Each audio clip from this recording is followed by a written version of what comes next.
요즘요 이분 모르면 대화에 끼기가 어렵다면서요, 안진용 기자님. 네, 맞습니다. 요즘 가장 핫한 예능이라고 할 수 있죠. 네. 맛 하나로 서열을 가리는 그 예능.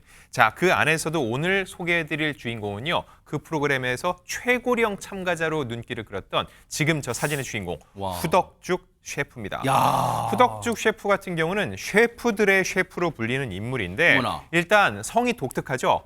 화교 출신입니다. 아. 중요한 건 현재는 한국 귀화를 해서 한국이라는 거 분명히 말씀드리고요. 네. 오로지 요리 실력 하나로 업계를 평정했는데 어떠한 이력을 갖고 있냐. 일단 대기업 고위 임원 자리에 올랐습니다. 어머나. 상무 자리에 올랐는데 조리사 중에서 대기업 임원에 오른 최초 인물이었고요. 어머나. 현재는 미쉐린 가이드 원스타 중식 레스토랑을 총괄 운영 중인데 참고로 하나 말씀드리면 불도장이라는 요리 있죠? 네. 이분이 대한민국에서 맨 처음 만들었습니다. 진짜예요? 네. 그럼 제가 아는 분이 그 했던 말 다 거짓말이에요. 제가 아는 분이 이거 내가 만들었어 했는데 일단 그분이 아니었군요. 일단 확인됐어요. 이분입니다. 네. 네. 자, 그런가 하면 그러면 이 정도면은 김효성 기자님 전설 살아있는 전설로 불러드려야 되는 거 아니에요 지금? 그러게나 말입니다. 사실 우리나라에서 난다긴다 하는 셰프들 중에서 이렇게 화려한 경력을 가진 분이 또 있나 싶거든요. 그런데 더 놀라운 일화도 갖고 있었습니다. 후덕죽 셰프는요, 고 이병철 삼성그룹 창업회장과 특별한 인연이 있었더라고요. 네? 당시 이병철 회장이 그 그룹이 운영하던 호텔 중식당에 있었는데 개업한 지 2년이 지나도록 그 업계 1위의 중식당을 이기지 못하는 것을 보고 단호하게 폐업 지시를 내렸었다고 우와. 합니다. 이병철 회장의 그 당시 경영 철학이 바로 제1주의, 그러니까 1등이 아니면 안 하는 게 낫다라는 칼 같은 경영 방침 때문이었다고 어머나. 하는데요.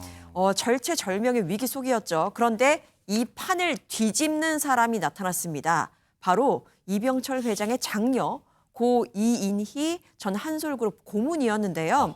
아버지께서, 그러니까 회장님이 폐업 지시를 내렸음에도 고 이인희 고문은 이렇게 말합니다. 음식 맛이 달라졌어요. 그러니까 한번 그 식당 가보세요. 라고 이야기를 합니다. 네. 하지만 고 이병철 회장은 아니 문 닫으라고 한 데를 뭐 하러 가보냐? 라고 타박을 하죠. 네. 하지만 다시 한번 말합니다. 음식 맛이 달라졌어요. 그러니까 맛보고 결정해도 늦지 않습니다. 라고 거듭 설득합니다. 어머나.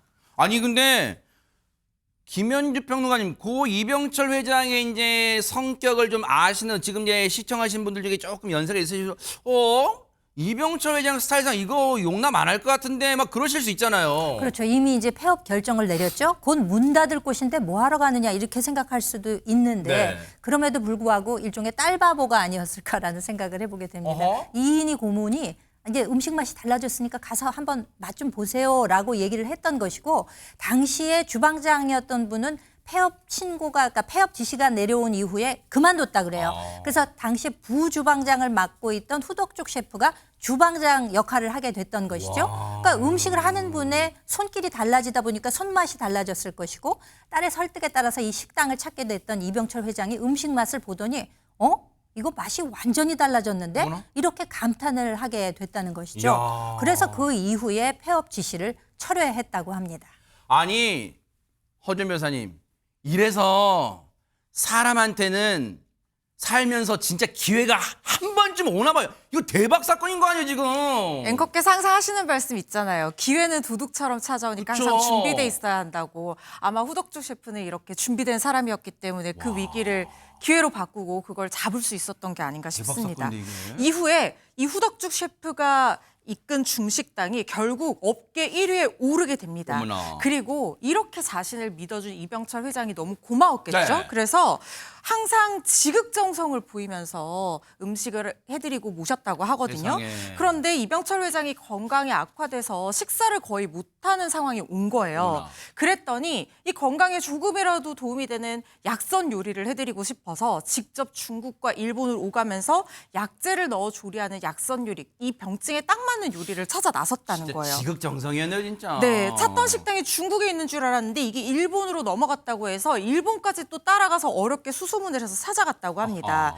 그런데 가서 음식이 나왔는데 이 요리사는 음식 모양을 알아야 되잖아요. 네. 뭐 레시피를 바로 물어보기는 어려우니까. 그러니까요. 그래서 그때 당시만 해도 이 휴대폰이 없어가지고 필름 카메라로 사진을 막 찍는데 세상에. 큰 카메라로 막 찰칵찰칵 사진을 찍으니까 지배인이 와서 나가라고 쫓아내더라는 거예요. 왜냐면 약간 뭐 좀 느낌이 이상해 스파이 같기도 하고 그렇죠. 그러잖아요. 비슷한 음식 가서 이렇게 만들어내려고 네. 하는 게 아닌가, 경쟁 업체 그쵸. 뭔가 아닌가 이렇게 생각했겠죠. 그래서 진정성을 보여줬다고 합니다. 주방장이 퇴근하는 밤 10시까지 식당 앞에서 무작정 기다렸다는 어머나. 거예요. 그래서 내가 이만저만한 사정이 있어서 회장님께 요리를 해드리고 싶다 이렇게 얘기를 해줬더니 요리사들끼리 이 건강을 치유하는 약선 음식에 대한 자부심도 있고 하니까 이 통했나 봐요. 세상에. 그래서 동감하고 이해를 해주고 영업시간 끝나고 뒷문으로 들어오라고 하더니 알고 싶었던 음식을 직접 만들어주고 레시피도 알려줬다는 거예요. 그때 배운 요리를 회장님한테 세상에. 해드렸더니 아무것도 못 드시던 회장님이 조금 드실 수가 어머나, 있었고 어머나. 너무 뿌듯했다라는 일화를 소개하기도 했습니다. 세상에 아니 근데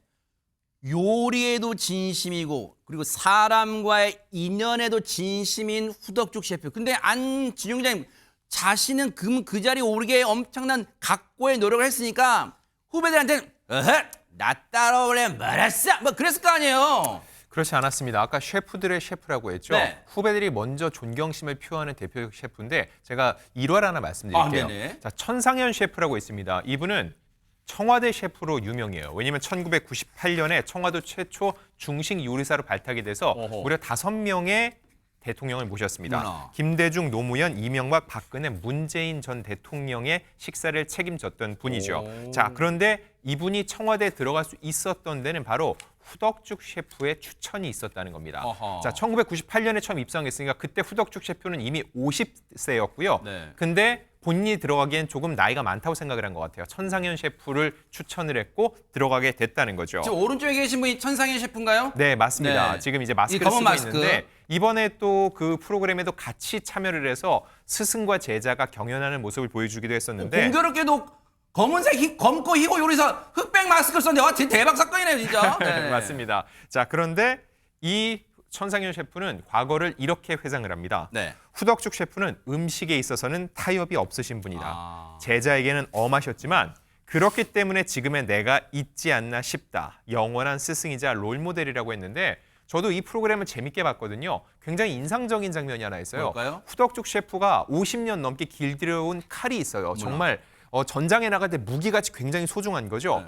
근데 다른 후배 셰프가 그걸로 마늘을 빻고 있는 거예요. 네. 그러니까 다른 셰프들이 깜짝 놀라서 아니 저 칼로 마늘을 빻으면 어떻게 하라고 걱정을 하니까 그걸 딱 보고 있던 후덕 셰프가 빙긋이 웃으면서 뭐 어때? 마늘 잘 빻는데 어머나. 누가 써도 상관없다. 잘만 쓰면 된다. 이런 마음으로 후배들을 바라보고 아. 있기 때문에 후배들 입장에서는 존경할 수밖에 없는 스승으로 모시는 거죠.